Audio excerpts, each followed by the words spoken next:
Yo, you have to see this anime-style drawing I made. I never thought I could draw like this, but I learned using this awesome course called the Anime Express Method. And trust me, it actually works. Now, here's the best part. They're running a limited time pre-holiday deal, and the course is basically free. You only pay $7 for the platform fee, and that's it. No hidden stuff. It's like they're giving it away. If you've ever dreamed of drawing anime characters, the cool eyes, the dynamic poses, the whole vibe, this is your shot. Seriously, I couldn't draw anything like this before I tried it. But heads up, this promo can end any moment, so if you're even a little interested, now's the time. Don't miss out and regret it later. Click the link, join the course, and start drawing anime today.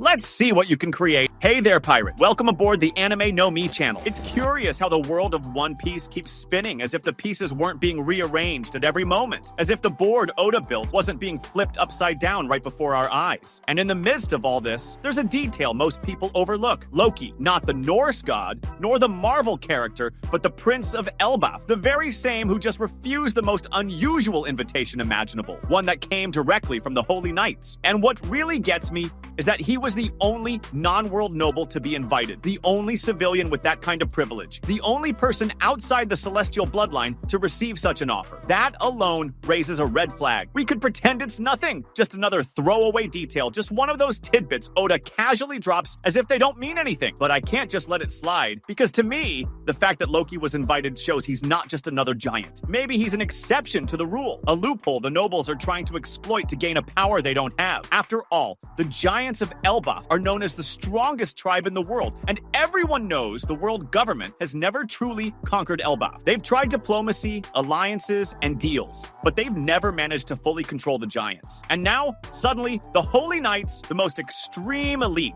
and likely the most direct arm of Imu and the Celestial Dragons, decide to invite the Prince of Elbaf to join their inner circle. And he says no. To me, that says a lot more than it seems at first glance, because it's not just about rejecting the offer, it's about what that rejection means. Loki had the chance to be among the highest in the world. Quotation marks very much intended. He had the chance to partake in power for power's sake, to secure safety and prestige. And he said no. That shows he doesn't share the values of the world government. That maybe he sees beyond the system, that he understands what's being done to the world has gone too far. And maybe, just maybe, he understands that true balance doesn't come from what the government imposes, but from what the people actually live. And that's where Luffy comes in. In chapter 1130, we see the meeting between the two. Luffy finds Loki chained up, imprisoned, isolated, and his first reaction is to ask who that guy is. But what's most curious is Loki's own reaction. He shows surprise, but also curiosity. There's no resentment, no anger. There's a kind of recognition, even though they've never met. As if he knows who Luffy is without needing a formal introduction. And Luffy, being Luffy, frees him. Not as part of a strategy, not for some political gain, but because that's what he does. He sees someone chained, someone trapped, and he sets them free. Just like that. And that simplicity changes everything. Because when Luffy frees Loki in chapter 1141, he's not just freeing a giant. In a way, he's freeing a key piece of the board. And Loki knows it. He might not say it out loud. He might not kneel. He might not swear loyalty right then and there. But the subtext is clear. That moment was a turning point. Loki understands that this boy, this pirate they all talk about,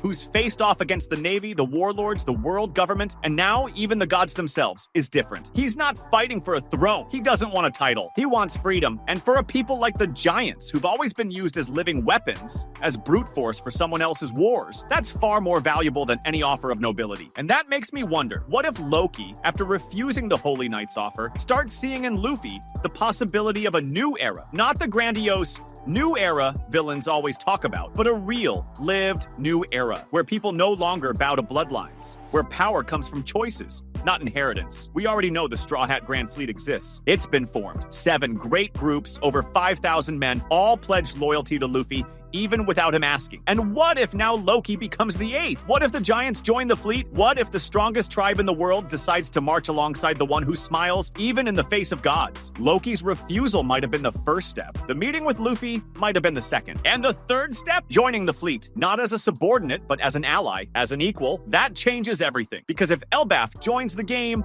the power balance shifts. The Navy may have its admirals. The government may have the Seraphim, Imu, Vegapunk, the ancient weapons. But none of that can match the will of a free people. And the giants, when united, are unstoppable. Another thing that stands out is that Loki, as prince, can lead, but he's not king yet. Maybe he doesn't even want to be. Maybe his destiny lies elsewhere. Maybe he's meant to be the link between Elbaf and the new world Luffy's trying to build. Because if there's one thing Oda's been making clear in the latest chapters, especially after Egghead, it's that everything is converging. And when everything converges, even the most unlikely allies meet. And if we follow that thought to the end, what remains is an increasingly clear image. Prince Loki wasn't placed in this story by accident. His refusal wasn't random.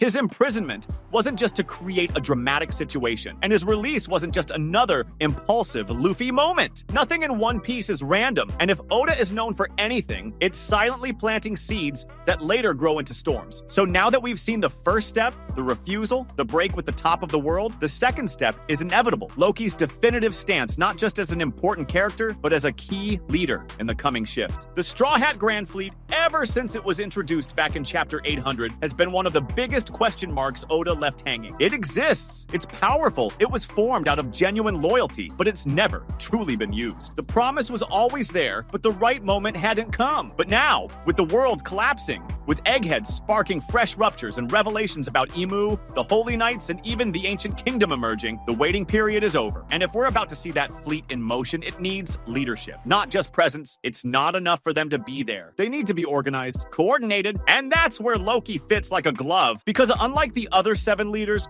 who despite their strength and charisma became loyal to Luffy through direct experience, Loki represents something different. He's not just another ally. He's the leadership of an entire nation. A nation that until now has never bowed to any global power. A nation that carries an ancestral might, a force the government itself fears and never managed to tame. And it's exactly this detail that makes Loki's entry as a commander of the Grand Fleet not just possible, but maybe even necessary. The giants of Elbaf do not obey easily. They follow tradition. They respect strength, but above all, they respect those who act with honor. They won't simply march because a pirate asked them to. They will march if their prince commands it. And that prince now has already had the chance to see with his own eyes who Luffy truly is. He has understood that Luffy isn't fighting for status. He has seen that the Straw Hat is the kind of person who acts not because he wants something in return, but because he believes no one should be chained. Loki saw that, and once he saw it, there's no unseeing it. From there, the next step is only natural. Loki becomes not just an ally, but a pillar, a leader who can rally an entire army, a strategic mind who can organize the giants independently, yet in harmony with the other fleet commanders. And what's most curious is that, although there are 7 groups, none of them carry the political weight that Loki does. Bartolomeo has charisma, but he's anarchic. Cavendish has strength, but he's impulsive. Sai, Ideo, Hadrudin, Orlumbus, and Leo are all brave, each with their own role, but none of them command a civilization that has existed for centuries. Loki does. Loki holds royal blood, but more than that, he holds the respect of his people. And that respect is worth more than any title. I keep imagining what that scene would look like. The world in ruins. The powerful forces moving. The holy knights descending from the skies. The admirals divided. The armies scattered. And then, in the midst of it all, the Grand Fleet appears. Not as a parade, not as a disorganized mass, but as a living force. A fleet that moves forward with conviction. And among its commanders, there he is, Loki, the prince who turned down the invitation of the gods themselves to stand beside a pirate. Not out of obligation, but because he understood that the will of D is not just a genetic fluke. It's a calling. And Loki's position in this scenario isn't just symbolic, it's strategic. Because if the giants truly join the fray, the front lines change completely. The Seraphim may be strong, the admirals may be destructive, the pacifistas may be fast, but none of them carry the physical and moral impact of a battalion from Elbaf advancing as one. Because when the giants march together, they reshape the geography of a battle. And with a commander like Loki, aligned with the ideals of freedom and respected by his people, this march isn't just destruction, it's transformation. Moreover, I keep thinking that Loki, now being a direct ally of Luffy, can also act as a bridge to what's coming next. Because if the theory of the sun and the dawn becomes reality, if the world truly is about to emerge from the Dark Age, then it's essential that the people align. And Elbaf, with its tradition of the sun, with its ancient stories that Oda has always treated with care, may have a deeper role in that symbolism. Maybe the connection between Loki and Luffy goes beyond what we've seen so far. Maybe there's something ancient, a forgotten bond, an unrevealed prophecy. It wouldn't be the first time Oda has planted such things decades in advance. What I believe is that Loki may represent not just the strength of Elbaf, but the decision of his people on which side of history they will stand. Because until now, the giants have always been neutral or used by others. We saw them in Eni's lobby, fighting out of duty. We saw them in Marineford, used as brute force. We saw them in Wano in flashbacks, but we've never seen them fighting by their own will for a greater cause. And if Loki is that missing link, then that choice will finally be made. And once it is, there's no turning back. Because when a giant decides to fight, he does not retreat. That was today's content. We hope you liked it and want to share your opinion on the subject. Don't forget to share the video, give it a thumbs up, and I'll see you in the next video. Take care and stay amazing.